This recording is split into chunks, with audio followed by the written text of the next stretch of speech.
Welcome to the Eating at a Meeting podcast. I'm your host, Tracy Stuckrath, dietary needs expert, certified meetings manager, certified food protection manager. I have searched the globe to find people and businesses who are creating safe, sustainable, and inclusive food and beverage experiences for their employees, guests, and communities. In each episode, you will find authentic conversations about how food and beverage impacts inclusion, sustainability, culture, community, health, and wellness. I know that sounds like a lot, but we're going to cover it all. Are you ready to feed engagement, nourish inclusion, and bolster your bottom line? If so, let's go. I am in a little bit different position today in my house because we're getting custom new countertops in there and it's a little bit noisy in my office. So I've moved into another place and I'm so excited to introduce you to my North Carolina friend. I shop with him at the New Bern Farmers Market. And I'm so excited for you to learn about what he's doing with his fruits and vegetables that he's growing. Founder of Harlowe Custom Microgreens and author of So You Want to Grow Microgreens, the second edition, is Ryan Willet. Hi, Ryan. Hey, how's it going today, Tracy? I am good. How are you? Good. We met like 3 years ago. I think it was about 3 years ago. Yep, at the New Bern Farmers Market, and you were selling microgreens. Yes. And it was really cool because I wish I had a picture of them, but you had the big, not slabs, but what do you call them? We bring live trays to the market. So trays, and you cut them. Yeah. Yes. So tell people about that. You've got wasabi ones and... Yes. We bring about anywhere between 7 and 11 different varieties to the market, depending on what we have available each week. And we bring kind of a litany of flavor profiles. So starting on the more mild end, we have stuff like peas and sunflowers and kohlrabi or red cabbage, and then gradually works its way hotter and hotter until you end up into like the spicy mustards and the daikon radish. And we bring that profile or that selection of profiles so that we can kind of cater to everybody as much as possible. And then we throw in some specialty stuff every now and then. So we'll bring like a tray of shingitku, which is a really pretty Asian green that's in the chrysanthemum family. Okay. And it has this beautiful serrated leaf, kind of a green flavor up front, but then it brings in this really nice, smooth citrus flavor on the back end. Our local chefs like to use it to pair with pan-fried whitefish, like a grouper, a mahi, flounder, something like that. Even a sea bass goes really well with it. A little lemon caper sauce, a little bit of shingitku. Perfect. Okay, so how do you're telling these flavors from these different fruits or vegetables. How are these little tiny microgreens? Are they like the beginning little buds that you see in the ground when you're trying to grow your own broccoli? Is that what that is? That's exactly what it is. So if you buy a pack of broccoli seed or something from Walmart or wherever, it'll have planting instructions on the back, and it'll say one seed every 12 inches or every 18 inches, and let it grow for this many days, 79 to 90 days, depending on what it is. And then you can harvest the full-size broccoli. So what we do is we condense that planting way, way down, because the seedling the first 7 to 10 days, the seedling that grows has as much nutrition as 10 times more nutritious than the same by volume of a mature plant. Wow. So if you take 1 ounce of mature broccoli against 1 ounce of microgreen broccoli, there will be 10 times the nutrition in that 1 ounce of microgreen versus the full size. And you produce it in anywhere between 7 and 21 days, depending on the variety. Brassicas are usually more in the 7 to 12 day range. Okay. Which broccoli is a brassica. Same with the cabbage. But we, instead of planting one seed every 10 inches or 12 inches, we plant about 10 to 15 in a square inch. So our density is way, way higher. Okay. And then when you bring it to the market, which I think is kind of cool, are you using scissors or are you using a blade? We use a fillet knife. The razor blade on the fillet knife gives a beautifully sharp cut. If you were to look at it underneath a microscope, you would see this really sharp edged cut through the stem.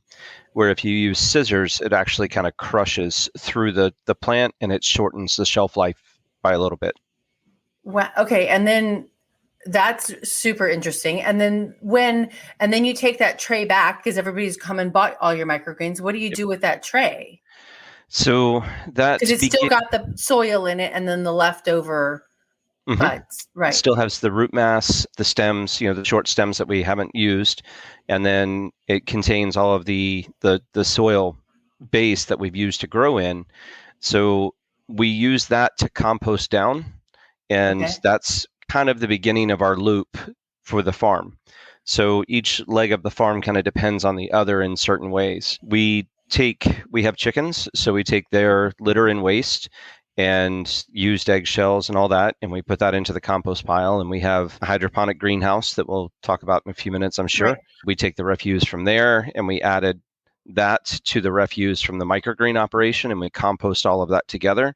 And then in somewhere between 6 months and a year, we move that compost out to our market garden, and we use that to feed the soil and refresh and replenish the soil for all the crops that we're raising in the market garden.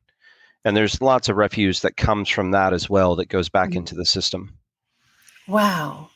Okay. So what I find interesting is that this is not what you were doing 5 years ago. Or, I mean, you were a Marine and now you work for the city, for the government, right?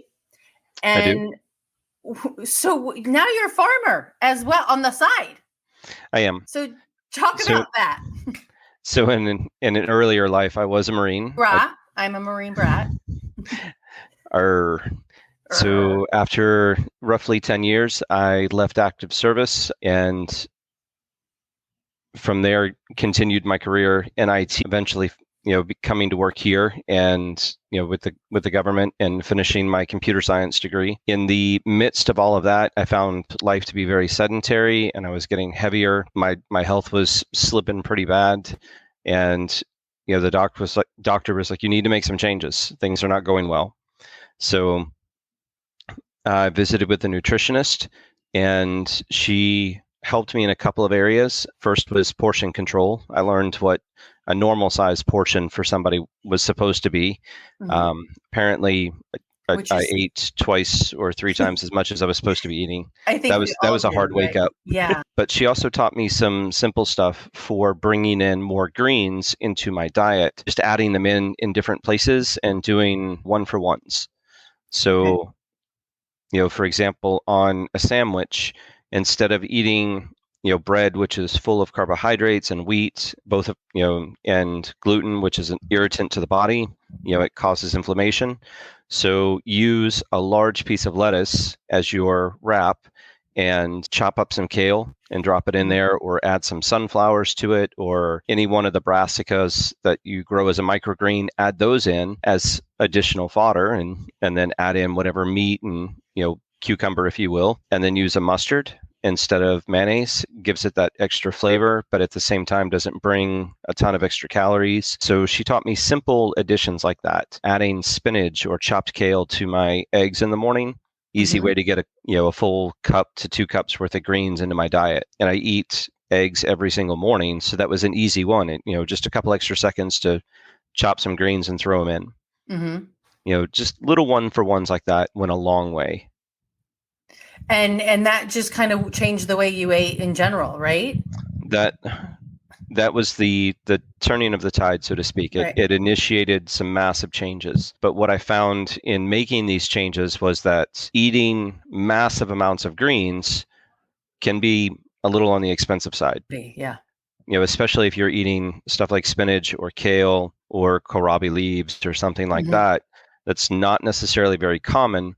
And if you're pursuing the organic side of it, simply so it's clean and not covered in chemicals, it gets a little more expensive. I used to I would garden with my dad as a kid, and I had the land to do it. So I tried to grow my own, and Mother Nature taught me some lessons, mainly that bugs will eat everything. Yes, they do. So I struggled with that. Also struggled with the native soil here and not understanding how to work with it due to its deficiencies. And it was about that time that I saw somebody's project online where they had to build an aquaponic setup for a class project. Okay. And aquaponics is a method of using fish in a tank to feed your plants the nutrient base that they need to survive. Okay. Interesting. So it's this interesting system where you have a giant tank of fish. Tilapia are the most common because they're pretty fast growers. So you have a tank of tilapia and you feed the tilapia and they just exist in the water, and you circulate their tank water out and you send it to another kind of water tank where lettuce floats on rafts and the roots hang down in this water. And then there's another pump that pulls that water out and sends it back to the fish tank. So it's this giant recirculation. And the fish, as they create waste in the water, are feeding the plants downstream. Wow. So I saw this setup and I was pretty fascinated by it. I'd never seen anything like it. Started doing some reading, some research, and quickly ascertained that that whole system was not for me. Trying to get a fish to poop what I needed to grow a lettuce seemed really, really complicated. But at the same time, I learned about hydroponics and deep water culture. And deep water culture is a type of hydroponic growing in which, much like the lettuce on the raft we were just talking about, you plant plants in these little net cups and their roots grow and hang down into a big water tank. I've seen that. Has a little air stone in the bottom to oxygenate it. And the plants will pull what they need from the water to grow above, on the raft. So I was like, hey, I can do that. If I just have to load nutrient salts to the water, I can do that. It just cuts out the step of the fish. So I started learning with that, and I grew various things. I tried spinach, and I tried lettuce, and I tried kale, and some arugula. I tried a strawberry plant, just different things. And by the end of the first year of playing with this deep water culture, I had 6 kale palm trees, and I wish I had kept a picture of it. But the kale plants were just a single stalk that were about 2 feet tall and had this little poof of leaves at the top. So it kind of looked like a palm tree or a coconut tree on an island. And I had 6 of these, and I could go in every day and snap fresh kale off of these and do whatever I wanted with it. And I had a roommate at the time who was taking an interest in watching all this go and was, helping me eat the kale and the other stuff I grew. But from there, it became, I got into a different type of hydroponics called nutrient film transfer, which is basically a trough. It starts with a water tank, and you pump water from the tank into a trough. Gravity pulls the water through the trough from one end to the other, and then into a return pipe back to the tank. And your hydroponic plants sit in that trough, and the roots grow out on the bottom of it and pick up the nutrients from the water as it flows over the roots back to the tank. And water circulates 24/7, over these roots, keeping them happy and growing. So I did a small one of these inside a spare room of the house, and played with that for about a year and experimented with it in all kinds of ways. And then when I was confident in my ability to grow in a controlled environment setting, I built a greenhouse. Okay. A 14 by 25 greenhouse from scratch. Pretty much everything came out of Lowe's. Had no real idea what I was doing. Just kind of figured everything out on the fly with lots of research. And to be honest, lots of YouTube. Right. Yes. Isn't it? Yes.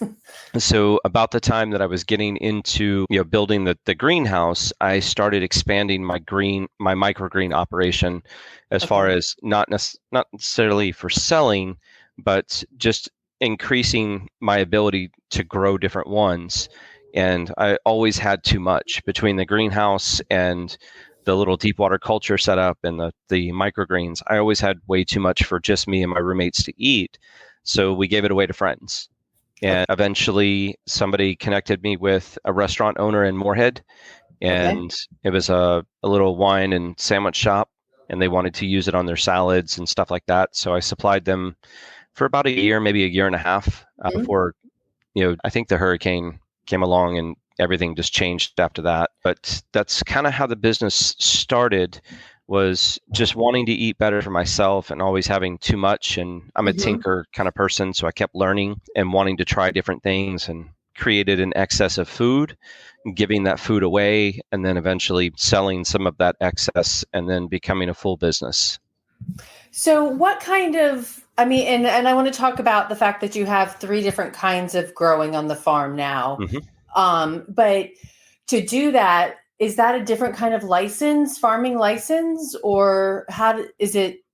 And well, let's just talk about that, because you've got the hydroponic greenhouse, and I'm reading this to make sure I get it. The microgreen production room, and then the market garden beds, which are the outdoor beds that are Correct.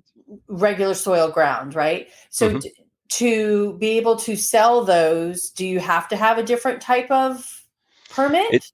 It's all agricultural. It all falls under an agricultural permit. There are some different tax laws about how you prepare the item for sale and whether it's resold and things like that. But as far as the ability to grow and sell directly, no. It all falls under an agricultural permit. We are insured, we're bonded, and we follow the good agricultural practices as far as handling food from the field to the restaurant. If you look at the labels on any of our boxes, that we are prepackaged boxes, or any of the bags of greens that we sell and stuff like that, you'll see on the label, please wash your greens. Right. So there are some that we wash ahead of time, but most of the microgreens are not washed, because water causes them to break down very, very fast. Gotcha. So if we wet them and then dry them, and then any kind of moisture ends up in the package, it causes them to break down very, very quickly. Interesting. Okay. And I do like the fact that when you give it to them, you slice it, and then you give it to me in one of those compostable brown boxes versus a plastic container or a plastic bag. And I like that. And it lasts longer, right? Yes. Well, the cardboard box is just for transport. Okay. So when you get home, move that, the contents of the cardboard box into a hard container like glass or, Pyrex or Tupperware or something like that with a lid. I was keeping them in the box. Okay. You'll actually get about 10 to 12 days worth of shelf life out of them if you put them in a hard container and just pop the lid once a day. Okay. All right. The cardboard isn't sealed enough and allows the refrigerator to pull too much moisture out of the plants. Okay. But funny enough, most of our customers never notice because they don't last long enough. Like they consume them before the wilt hits. Right. With that said, though, we use all compostable packaging. Almost everything we use is compostable. I think the only thing we have left hanging out there right now is the clear plastic bags that our greens come in. Okay. And that is, we did try compostable packaging for those, but you can't see through it. Right, because they're that greeny color or whatever, And people won't buy greens they can't see, which makes sense. Right, exactly. But our microgreen boxes are industrial level compostable, meaning that if it goes into a pile of mulch that hits 130 degrees for 10 days, it will disappear. Wow. Unfortunately, in this area, we don't really have a method to transport from the end consumer to the industrial facilities that do the composting. But I have played with a couple of boxes in my own compost pile, and it takes a little longer, but they do break down. Because, thankfully, we're not to 130 degrees. Yes. My piles get quite hot. They get up 100, 110, 120 degrees, and that's normal aerobic activity for them, but it takes a little longer. The packaging is a plant-based resin. So even just, putting it on the dashboard of your car will melt it into a puddle. In the summer, they do melt pretty quick. But the green bags that we use, the bio bags, those are compostable. They break down in about 40 days in an average compost pile. And then obviously the brown boxes break down very quickly. And then even our egg cartons are pressed paper so that those will break down. Okay. Yeah, I actually researched trying to compost in New Bern, and the guy said I found one company, he's like, we'll take it. But I'm like, I don't have enough, it's hard and actually in Hillsborough, North Carolina, just 2.5 hours away, they actually at their dump, which we have right off of 70 here, they actually have a compost one. that you can take your own food over there and compost. And I would love our dump to add that. But yeah, it's hard. We're hard to find. And even the oyster composting or, recycling, I have to drive a bit to do it now. But there's oyster shell trailers all over Morehead City and Beaufort. Okay. But once you get inland, they get fewer and further between. Right. Yeah. So, it means I just need to come to Morehead more often. And that's Morehead City, North Carolina, for everybody who's not from North Carolina. Beautiful little beach town with one of the best. I love the Ruddy Duck restaurant because they make gluten-free food, gluten-free fried shrimp. But okay, so talk to me about explain to everybody the difference between the hydroponic greenhouse, the microgreen production room, and is that still in your house? And then the market garden beds and soil. And let's talk soil too. Yeah. The microgreen operation is still in the wing of the house. And we keep it separate from everything else. We have to run dehumidifiers and air conditioners and fans and stuff like that to keep the room within the right growing conditions, and keep it separated from everything else.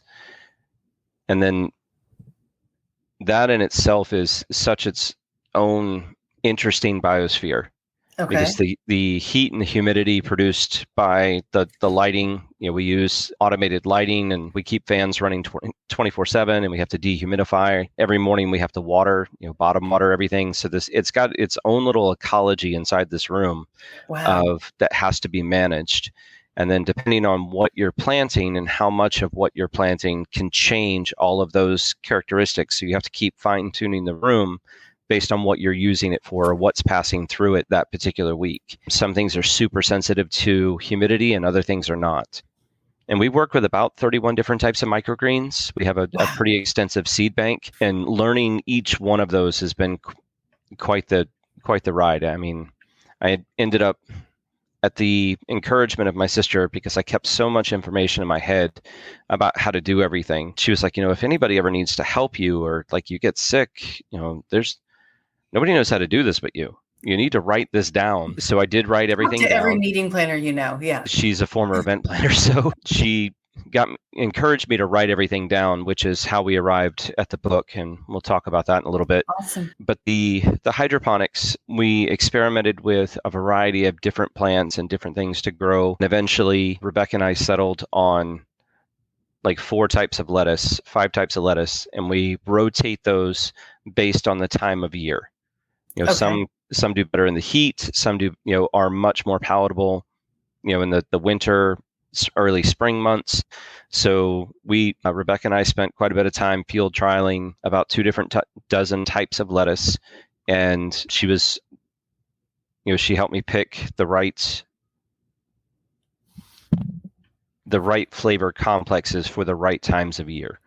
Okay. I'm not a super picky eater. Like, you put food down, I'll eat it. She has a much more refined palate. And so using that skill, she was like, this will go better with these summer foods, and these will go better with, winter soups or something like that. So she was able to help refine out our product listing of the different types of lettuce or kale or basils that we grow in the hydroponic greenhouse. And then all of this, in the beginning, I was just kind of piling the refuse from the microgreens up in the backyard, and we have a fairly decent sized piece of land, and there's a little hill towards the back, end of the backyard, and I was just kind of piling stuff up back there. And when I first began, and I was processing maybe 4 or 5 trays a week, that wasn't really a big deal because the rain would come and basically wash it all out, and the piles would dissipate on their own. But when we moved upwards of 100 trays a week, that was a lot of compost that had to be dealt with.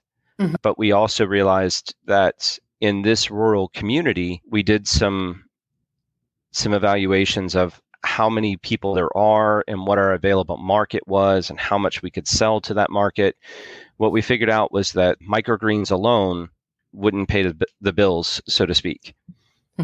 And while the lettuce was a big help, that the hydroponic greenhouse and all of that produced was a good help, we needed to be able to offer additional things. So from there, we decided to fill that need to offer additional things with solving a problem of what to do with large amounts of compost. And we put those together. And it was around that time and that part of solving the issues that I came in contact with a concept of growing called market gardening, and employing techniques that are known as no-till growing. And the idea behind that is to keep the soil in perpetual state of photosynthesis, meaning something is always growing on the bed all year round. Whether you're growing a crop or a cover crop, something is continuing to work that soil year round. And the other premise is literally that you don't ever till it. You obviously need to prepare the beds initially, and that's accepted in the industry, your initial tillage to create and form your beds. But after that, you don't ever disturb any more than the top inch to inch and a half of the soil, because that's where the ozone is. And below that ozone, from the inch and a half to about 3 to 4 inches down, is where all your bacterial and microbial life is living. And if you turn over that top 4 inches and bring it to the surface, you'll kill it. Oh, wow. So no hoeing or anything like that. We use stirrup hoes, which basically slide a razor blade underneath the top half inch of soil and just cut the plant from the root base. And then you rake up the debris at the end and get rid of it. But you don't ever dig down into the soil and bring it back. We use a broad fork in order to deal with soil compaction issues, because plants don't like compacted soil. They don't do very well trying to force their roots through that tightly packed soil. So we use a broad fork, which is literally just a giant fork that you step on, and you send it down into the soil, and you just rock it back about halfway. And it just lifts the soil a little bit, just breaks it, and allows some of that compost from the top layer to fall down into the crevices. And by repeatedly doing that, you introduce more and more compost into that top 10 to 12 inches of soil. You begin to break more of it up and create a better environment for the root systems of your plants. So isn't that like, what do they do that on the yards when they, on golf courses, they're using an aerator on that. Yeah, so kind of similar. They're breaking up the ground, but they're also trying to get oxygen down into that soil, because the hard compacted soil just doesn't have any life in it. There's no oxygen layer to feed any of the aerobic activity. So they break it up with that. It's basically a spiked wheel in order to do that. I think that's also a premise of dethatching, is to do the same thing. So also with the no-till process, we try and leave as much of the root ball in place as possible. And the way we terminate our crops is a little bit different as well. So what do you mean by that? So when we grow our little baby heads of bok choy, we'll take a knife and cut the root off right at the soil level, and just leave that behind. And then the next crop that we will plant in between those root stobs, and allow all of that to remain in the soil and break down over time. Because that root mass from that bok choy plant holds all kinds of fungal and bacterial life that was existent around those roots. And if you rip it out and throw it in a compost pile, well, it's great for adding stuff to the compost pile, but you're robbing it from your bed where it's really needed. So you just cut it off and leave it behind and work around it as you need. And then we terminate crops in a different way, like a bed of arugula. We'll plant 50 feet of arugula very, very densely so we can cut it for baby leaf. And when that crop is played out and needs to be terminated, we'll come in with a weed eater and take it as close to the ground as we can. And all of that refuse falls in on the bed. And then we take silage tarps and we pull it over the bed itself and break it down and just trap all of that moisture and all of that green on top of the bed underneath. And over the next 7 to 12 days, all of that will break down to the point, far enough that we can come back and plant right back through it with something else. Wow. And we're keeping all of that matter, all that root mass down below, and all of the green matter on top in place, and letting it go back into the ground. Okay, so I have two thoughts, and then we're going to get to your book. One is, you're an IT guy now. Yes. And wow, I mean, that's biology, right? That's not technology and things like that? It's Is not it the same brain function thinking about that? It's a gardening. Successful gardening is largely revolves around trial and error, but more so around observation and problem solving.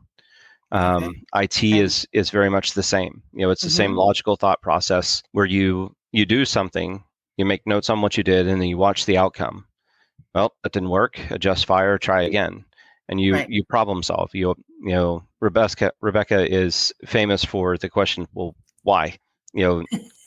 I mess stuff up all the time. People see successful trays and piles of abundance on our farmers markets tables, but there are thousands of plants behind that didn't make it because the farmer didn't do his job right.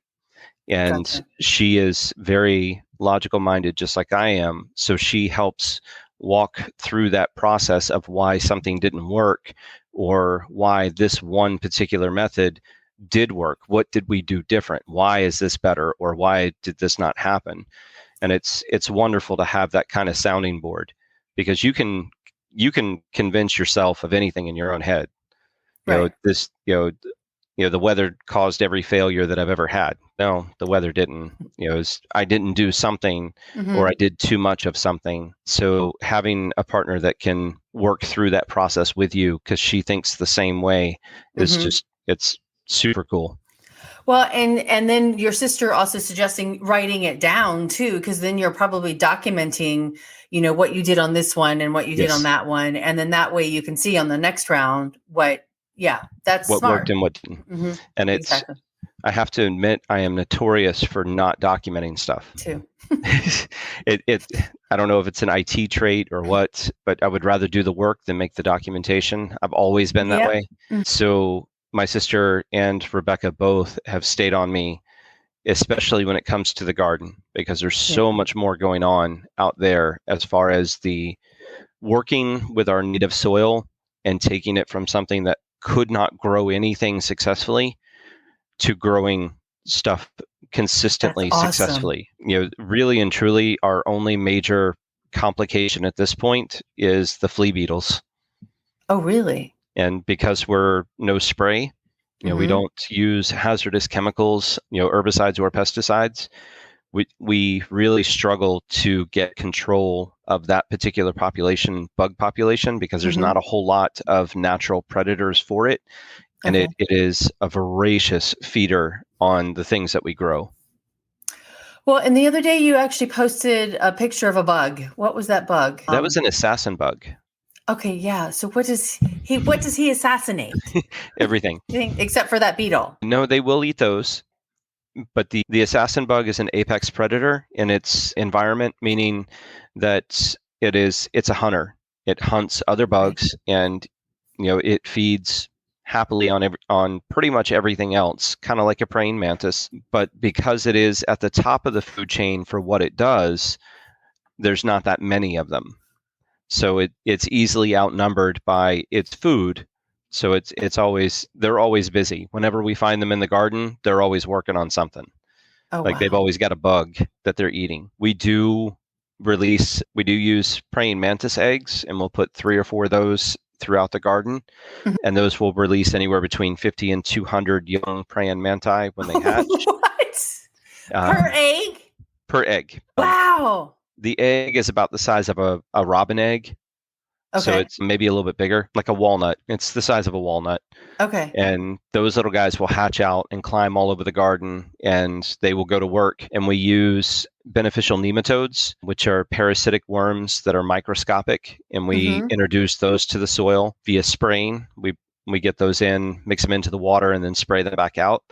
And in doing that, those parasites feed on the larvae of other bugs that are in the soil, one of them being the flea beetle, throughout the winter and spring, and cut down on the population that actually hatches. So we do use pest control measures. We just don't use chemical pest control measures. Gotcha. But we also try not to fight upstream. This time of year, from around mid-May until like the middle of August, we'll cut back on our greens production. Like our bok choy and the arugula and pak choy, tot soy, all that stuff. we'll cut back on all of that because it doesn't do anything but feed the beetles. Oh, okay. So rather than fight Mother Nature, tooth and nail, we just stop working with that and we focus our efforts towards the tomatoes and the cucumbers, the peppers. We focus more on those longer season crops that we work with that do better under bug pressure than greens do. Okay, so I want to ask what about deer and rabbits? We have a lot of them where I am. Oddly enough, we live right on the edge of the national forest, and we don't have a deer problem. Really? The hunters do quite the job of keeping that under control. We do have some rabbits. We have, when they're babies, they can fit through the fence wire. Right. But as they become adults, they become excluded. So we just kind of tolerate them and run them out as necessary. But once they become adults, they're too big to get through the wire. And then other than that, we keep the area around the garden fairly open, which discourages a lot of other things from coming in. Gotcha. Okay. But all right. So you started jotting all this stuff down and you wrote it. And so tell me about this book and how do people get it? So I started, again, at the encouragement of my sister and Rebecca, I started writing all of this stuff down. And it started with a little notebook that we kept in the cupboard that could be pulled out and used like a reference manual. And the notebook had like what I do every day of the week, what got planted on what days, what got harvested on what days. And it was like a little instruction manual that should somebody need to, they could come behind me, pick it up, read it, and do what needed to be done for the most part during that day. And then we started adding some growing notes about what we needed to do for each particular type of microgreen. Okay.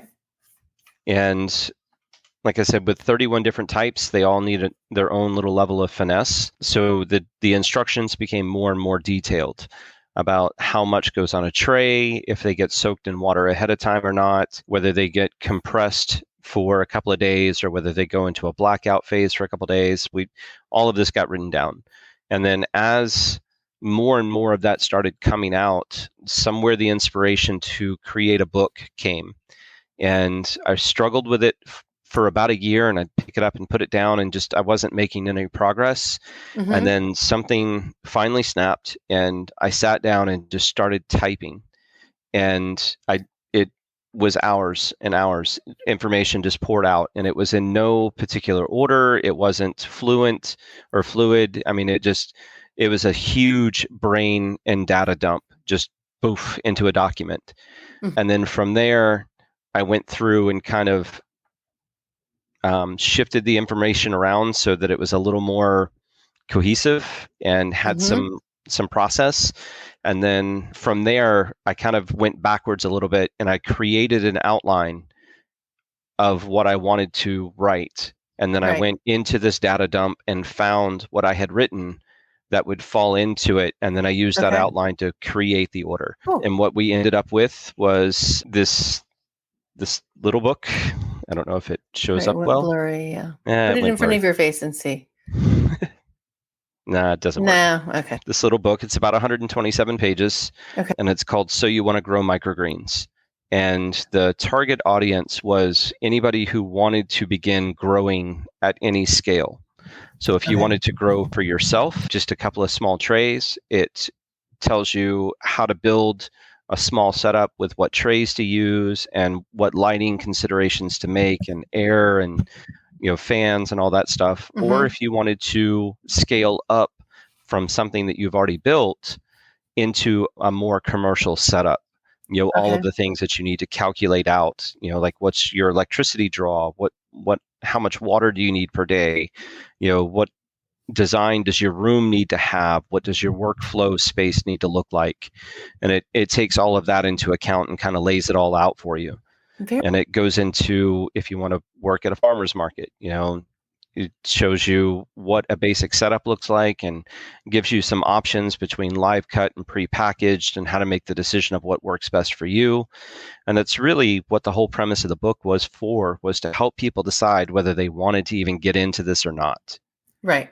That's good. That's fantastic. Well, and the title of what I named this is that, I mean, you started doing this for your health, but it also, I said, you said somewhere, we farm because, everyone knows farming is hard work, but somehow that comment just doesn't cover it. It's a job with high output and, to be honest, meager return. But we don't farm to get rich. We farm because it's who we are. It's what makes our soul happy. And I love that. It is. Sinking my hands into the soil at the end of the day is absolutely where my sanity is found. That's fantastic. Having a desk job, sometimes you question your own sanity of what you're doing and like, what is all this for? But then you go home and you sink your hands into the soil and you mold that soil, or you shape it or help encourage it. And then this little seedling pops out of it, and it's nothing but hope and promise of what can be done and what will come. All right. And our friend Rachel said, love the story of how you got started, Ryan. Hi, Rachel. And Rachel, I wholeheartedly agree as well. And so, and then kind of going to that point, I mean, you work a 9-to-5 job, or probably a little bit longer, and then you drive home and you work in the yard. And does Rebecca do the same thing? She does. She's right there beside me the entire time. So she's got a full-time job too. Yes, and her full-time job actually requires more hours than mine. Oh, wow. So we have a standing date every Wednesday night. We cut the order for the restaurants to go out on Thursday. Every weekend, she's right there at the farmer's market. Yep. Doing her market, and I'm doing mine. Tallness and her beautiful hair. Yes. Those eyes are what do it for me. Oh, okay. But in addition to that, throughout the week, we both have different parts of the business that we do, and she does a lot of our social media. She is also that second set of hands, because one set of hands can't do everything. Sometimes you just get tied up and you need that extra set of hands, and she's always that extra set of hands. That's fantastic. I'm glad you have somebody to help you with that. And Rachel, such rewarding work. And I have to say that about you and Joe as well. So, and your kiddos that you're raising on the farm. So thank you for what you do for our local farmers, all of our residents as well. So, I'm grateful for it. And I do want to ask one question, because I saw this article the other day, and it was just about food, the future of food at work. I don't know if it was that article or another one. Is like, a lot of people are like, because of lack of staffing, ditching the microgreens, because it's like this one little extra step, but it's got so much nutrition in it over and above that. But have you seen that with your restaurants, or are you getting more people just buying them for home? So with the restaurants, we've actually increased our awareness and our footprint in the immediate area, and we have more restaurants using our products, which is fantastic. We're actually considering commercial space at this point, because we can't really meet the demand that we're at comfortably. It's so that's a topic of discussion. I don't know where that'll go yet, but we are a luxury item. So it's not necessarily a staffing issue of not using microgreens, because it literally is just an extra second or two on the way out of the line for somebody to put them on. But we are a luxury item. So we're expensive. As far as pound, price per pound, microgreens are expensive. If you look at everything that goes into creating the product, it's very laborious, and there's a lot of back end cost, because seed is expensive now. So we are a luxury item to the chef, and then when money gets tight for the chef, we are the first thing to go. Okay. And it's understandable. With that said, our clientele at the farmers market and private customers that we have, their demand is ever present. There's different times of the year where it's greater than others. In the spring, there's a huge demand, and then moving into the heat of the summer, the farmers markets really do drop off a lot. Right. But then moving back into the fall, when it starts to cool off, people start coming back to the markets and the demand goes up again. We see the orders from the retail stores that we work with in Carteret County. We see those almost double around the major holidays. Wow. So that's awesome. They'll go from 10 pieces a week to 20 pieces, for example, or 20 to 40, depending on which retailer it is. So around those major holidays, they know that they're going to get a boom of tourist traffic. They buy more to anticipate that. Wow. That's awesome that Yes. they see it from the tourism as well, not just from the locals. And Yes. I think that's a really good point for people to understand that tourism does bring a lot of money, even to our farmers, right? It brings revenue, not just to a hotel, it brings revenue to our local farmers. We have the vacation supported agriculture through the Carteret Local Food Network. Okay. Which is, it's like the CSA boxes that you can get here locally from your farmers, right? Which is community supported agriculture, right? Where a farmer puts together a box and you buy a membership to the farm for say $25 a week, and you get a box of food every week off of the farm, hopefully equivalent to that value that you've paid in if the farmer's doing his job well. But if there are crop failures, then what vegetables you do get become a lot more expensive. With the vacation supported agriculture that the Food Network runs, they field those boxes directly towards tourists. So people that are coming into an Airbnb can click an extra box and opt to have one of these boxes delivered to their door at their vacation rental. And the Shanks take part in that too. There's a number of other farmers in the area that work with the Food Network to do that, and we supply products. So we get notices, each month of how many boxes they'll have per week for each week of the month, and then we try and make sure that we have enough product to send to them to fill the boxes to provide to vacationers. So that's through the Carteret Local Food Network? Yes. Okay. Oh, and that's got my brain spinning. That is so awesome. So in addition to that, we do have the direct contact with tourists through the farmers market, and more importantly, the restaurants. Our business will cut by probably 60% after Veterans Day. Really? Because from the restaurants or from the restaurants and from the stores? Because by then tourism for the year is pretty much dried up until April. Right. So everybody starts cutting back at that point. We still have, accounts with restaurants through the winter. It's just not nearly as much. Gotcha. Well, that's interesting. And which means we need to start garnering more, figuring out how to get tourists in through the rest from October through April, right? Because we do have good weather here, October through April, for the most part. Yeah. Right? January, February is a little rough.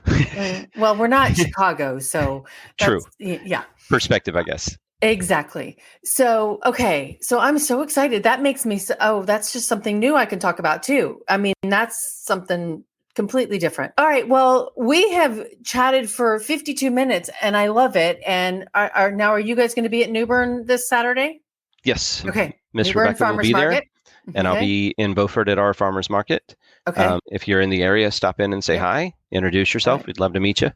I will actually put that New Bern Farmers Market website up. And I'm there. I will go see Rebecca in the morning or on Saturday morning, I should say. And maybe I'll pull my bike out and ride down there if it's going to be good weather. But that's a good little market. And then the other one is Beaufort, right? Yes, the Beaufort Farmers Market. And where is that located in Beaufort? It's in downtown Beaufort, right in front of the courthouse, underneath the large oak trees that are kind of in the parking lot. Okay. I've only been to the hotel down there, the Beaufort Hotel? Inn. Yeah, Beaufort Hotel. So I need to come down and see you. Not that I don't want to see Rebecca, but I need to come down and see you too and check out Beaufort. Both of the markets have their own particular vibe, and it's very familial setups in them. All the vendors like to work together and take care of each other. Right. That's good. Yeah, we've got a lot of arts and crafts at the New Bern one as well. So. Yes. So it's not just farmers. So if you're looking for some unique farmers market items or local products made, you can check out the New Bern one too. So, all right, awesome. Well, I do have one other question for you. One final question that I ask everybody. What does a safe, sustainable, and inclusive food and beverage experience mean to you? That is a complicated question. And at the very end of the thing, sorry. Yeah, there's a lot that goes into that. A safe, inclusive food environment. And sustainable. Mm-hmm. Safety has such a broad interpretation, everything from allergens to pollutants. Mm-hmm. So natural natural sustainable farming using biomaterials to create your fertilizers. I mean, that's huge for me. Working with your seasons so that you're not trying to grow things out of season that would fall into your sustainability so that you don't need chemicals to do the job. As far as inclusivity, everyone is always welcome. It is to break bread with somebody is a moment of trust. I like that. And I think breaking bread with healthy food is a moment of peace and safety for everyone. Oh, I love that. That's great. That's a wonderful way to end. Thank you, Ryan Willet. So everybody, this has been Ryan Willet. He is Harlowe Custom Microgreens in Eastern North Carolina. Correct. You can find him at that website. And I think I posted it already, the website. I did post a link to your book on Amazon as well. You're welcome. And Beaufort Farmers Market and the New Bern Farmers Market. And Ryan, tell Rebecca I will see her in 2-3 days. Absolutely. At the market. All right. And then are you at Beaufort every Saturday, or you guys just do every other week at all of them? I'm at Beaufort pretty much every Saturday, and she's in New Bern every other. Okay. All right. Perfect. Then that's where you can find them both. But thank you, everyone, for being here. Ryan, hang tight with me once I say goodbye to everybody, and stay safe, eat well, and get to know your local farmer like Ryan, because they serve good food. Thank you. You're welcome. Until next time, stay safe and eat well. Thanks for listening to the Eating at a Meeting podcast, where every meal matters. I'm Tracy Stuckrath, your food and beverage inclusion expert. Call me and let's get started right now on creating safe and inclusive food and beverage experiences for your customers, your employees, and your communities. Share the podcast with your friends and colleagues at our Eating at a Meeting Facebook page and on all podcast platforms. To learn more about me and receive valuable information, go to tracystuckrath.com. And if you'd like more information on how to feed engagement, nourish inclusion, and bolster your bottom line, then visit eatingatameeting.com.